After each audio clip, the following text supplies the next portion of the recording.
Oh, no problem.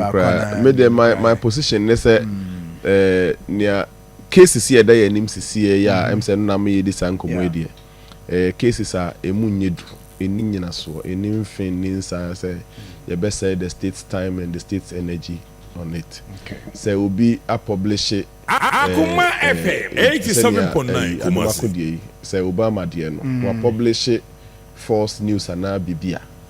Na say nti police person yan hwehwemu a it doesn't lead to the approach with which they went for him.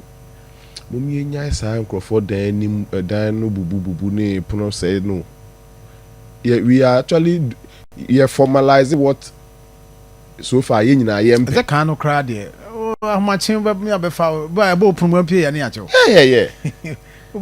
Since yen na ye bubu pono ne sa enye no on a more serious note enye ebema ye hu the difference between nipa bonni ni nipa papa ni.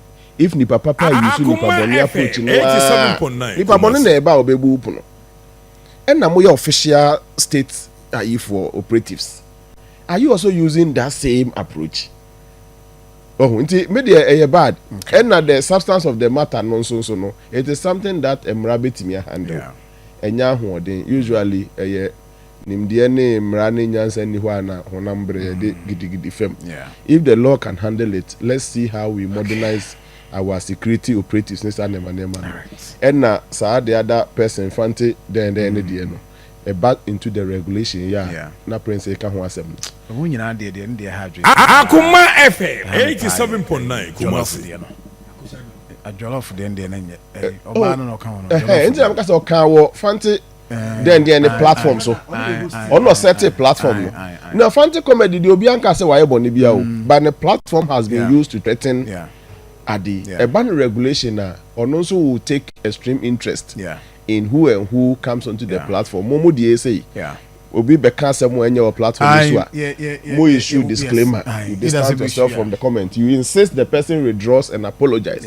Matese fanti then the end so no. Nipa no withdraw apologize me who say you can't speak to it. But the way you would have insisted such a lesson we ensene me punu way so. Chen sign nepa ho acho na the station also distance itself from it near no. If it is regulated, they would know, they will be mindful of the things that they entertain on their platforms. Okay. And the security state in India, the state has more important issues. Prof.